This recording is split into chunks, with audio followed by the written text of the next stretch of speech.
Welcome back to Sports Scene, everybody. Dan Freemuth back with you here on SEN. Pleased to be joined by Kristi Fulkerson for some Phantoms talk. Lehigh Valley wraps up its 2022 preseason tonight against Wilkes-Barre Scranton. After a 2-0 loss to the Penguins last Friday, the Phantoms responding with a 2-1 win at home against Hershey on Saturday. A game, Kristi, that featured just how deep this Lehigh Valley group could be this year. Yeah, it's just exciting to watch, and we knew coming into this season that was going to be the case. More talent on the ice, and I think more freedom for head coach Ian LaPerriere. He was able to juggle up the lines as the course of the game went on, try guys in different situations, which I think gave him an idea maybe what he'll do the same and maybe what he'll do differently tonight in their final preseason tune-up. But a guy who did a fantastic job, has been great in this preseason, whether it's the rookie game or in Flyers camp, is Tyson Forster. And this is a player we saw as an 18-year-old 2 seasons ago. He's, of course, healthy, and it showed. Him on the ice, he scores the first goal of the game. This was one of his shots that didn't find the back of the net, but a former first-rounder, and I think he's a player that they're going to rely on heavily to do things like that, to be able to pick the puck up off the wall like he did on a fantastic feed up the ice and take advantage is going to be big for this Phantoms team. It's good to see him healthy. Remember, he played just a limited number of games with the Phantoms a season ago, dislocated his shoulder. That required surgery. When he was healthy, they sent him back to juniors just to get some reps with the Barrie Colts of the Ontario Hockey League. But over the summer, won a gold with Team Canada in the World Juniors. This is a guy on the rise. Here's what Tyson had to say on how he managed to pot a goal in Saturday's preseason game and more on the offensive expectations moving forward. I think I had to read if the D was closer to me, if I had an actual B-way or what, but I think as I came in, I thought I was going to try and go 5-hole, and that's what I did, and lucky enough, it hit his stick and went in. We've only had a couple days to practice all together, so I mean, just it's all about getting the chemistry back in the preseason there, and we were lucky enough to come out with a win. You know, I like the skill that we have. I like the speed that we have. It's, you know, really our first preseason game with the group that we're going to have.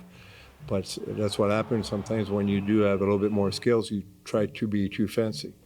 And I'm all about making plays. I wonder, and I told those guys before the game, I want you guys to make plays, but it's got to be the right play, you know, when at the right time. And you have to, you know, I can make the read for them. You know, if there's 2 guys in front of them with a good gap, it's not the time to make a play. And I felt like we got into the zone really nicely, and we were trying that perfect play that wasn't there. So, but it's preseason. Now I do have clips to show them, and they'll understand what I'm saying. He likes pucks to the net, so, I mean, we got to score more goals, obviously, so just shooting the puck more, he likes that, so that's what we got to do.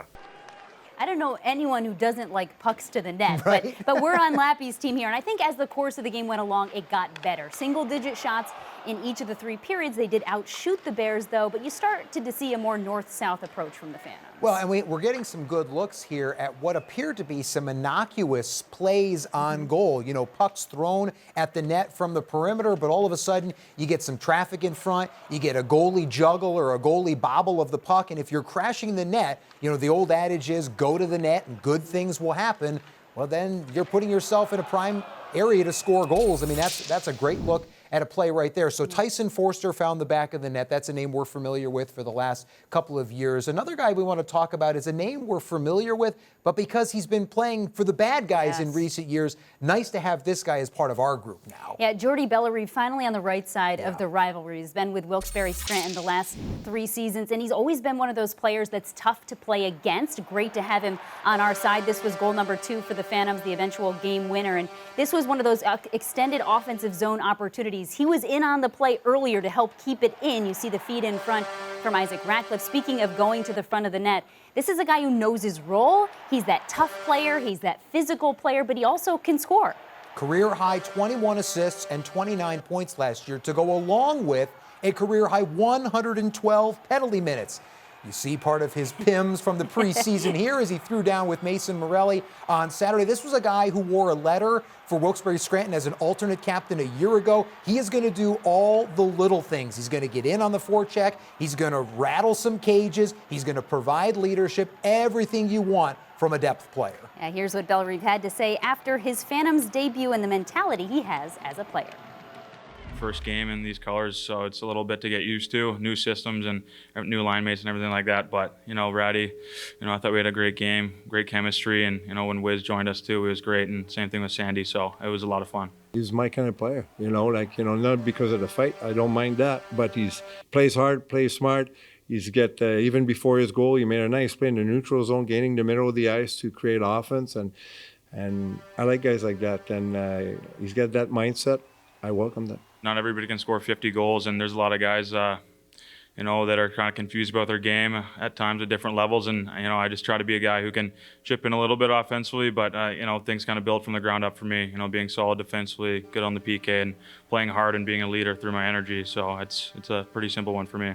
I feel like Jordy talks like he's a little bit older. He's still only 23 years I old. agree. Knowing your role is number one, but being able to fulfill that role is a big piece too. And Lappy telling us, you know, we've been looking at this guy because every time we played the Baby Pens the last couple of years, I know he hasn't been here for all of them, but at least last year, you notice him. Yeah. And that's a good thing. Yeah, Ian LaPerriere flat out told us, this is a guy, he's like, I don't usually notice the opposing team because I'm worried about our account. That was a guy who stood out. And I think you're absolutely right. You hit the nail on the head. He really displays a maturity in understanding his role. And I thought it was really interesting what he said about it. Some guys are confused about their game. And in particular, when, you know, you're coming from junior or college ranks where you were the best player on your team, and now all of a sudden you've got to kind of rediscover or redefine your game rather at the American Hockey League level. Guys can certainly take a page from the book of Jordy Bellerive. So a couple of preseason games over the weekend. Sunday, a well-deserved day off. And then Monday, able to get off the frozen surface and out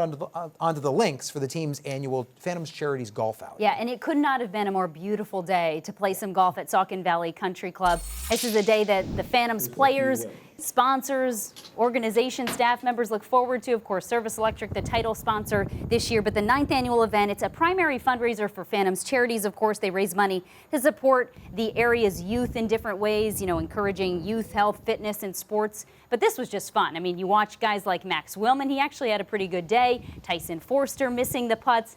Some better at golf than others, I would say. It is a thing that hockey players are notoriously good golfers. I think it's that kind of low point of contact, good hand-eye coordination. I think it also helps that the off-season for hockey coincides with golf season. How about the putt there by our very own Uncle Bix? They were playing with Linus Hogberg, one of our Service Electric groups, on Monday. A great day for a great cause. Yeah, and it's neat because the players are grouped with sponsors, business folks in the area that support the team. So it's nice to be able to get to know them. We got a lot of new faces this year. Of course, this had to make the highlight reel because this is Lappy.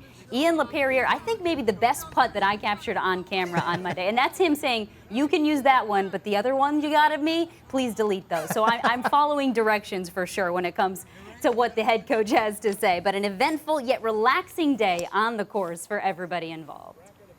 It's awesome, you know, it's a good team bonding and get to meet a lot of the sponsors who put a lot of their hard-earned money into us and supporting us. So it's fun, and this course is a great course. It's world class, so I'm excited to get out there. You know, anytime you can give back and help out and raise money for charities, it's big, and I'm excited for it. The Phantoms and the PPL Center play such an important role in our community. To have the Phantoms players going out into community to make a difference, we love it. Players get the chance to meet some of our sponsors and our business leaders, and our business leaders get to meet some of these guys, and they're great human beings, and they just want to give back to our community too. So, you know, doing this fundraising for Phantoms Charities, that really means something special. This is one of our signature fundraisers for Phantoms Charities, and we're so thankful for that because we're able to get out into the community thanks to the generosity of the businesses and the players that support our event. And it means that we're able to have our great events coming up, like our Building Hope for Kids, which is wrapping this fall. It also means that our sled hockey team is supported, and our sled hockey team is going into its 5th season this year, which is definitely a milestone for those kids, and we're really excited about that. I was obviously fortunate growing up to live in an AHL city. You know, being from Winnipeg, the Manitoba Moose were there. So when I was younger, anytime you got to see those guys out in public, it was obviously big for, you know, our community. So, you know, being able to play in Toronto in the AHL and then now here, it's, you know, obviously something that I look forward to doing all the time and, you know, like giving back to youth and just the community itself. So, what can you say about your golf game and your group today? Well, hopefully we don't show those last clips from the putting green, but before that we were doing great. I don't think we're meant for TV golf, obviously, but, you know, besides that, we were pretty good, I think. We'll see. I think what Adam Brooks doesn't know about us yet is when you tell us not to air the clips. If you're not the head coach, I'm going to air them for sure. So there he is missing the putt. You saw Jason Smith, assistant coach with the Phantoms, missing. And then co-owners, Rob and Jim Brooks, they just had a difficult time once I showed up with the camera. Eventually, Jim got it done. But it's so much fun to see these guys. A lot of them, as you mentioned, do play golf regularly in the off season, but clearly not all of them. And we have to give a shout out. That's the only shot I have of the championship group, but they did make the cut. That is goalie Pat Nagel with bragging rights in 2022. They finished at 10 under. Max Willman's group was second, and the defending champ, Lena Sandin, coming in third. Okay. So Good, some hard work. good showing by all, even yes. the non-golfers out there being good sports, and obviously got a picture-perfect day at Saucon Valley Country Club.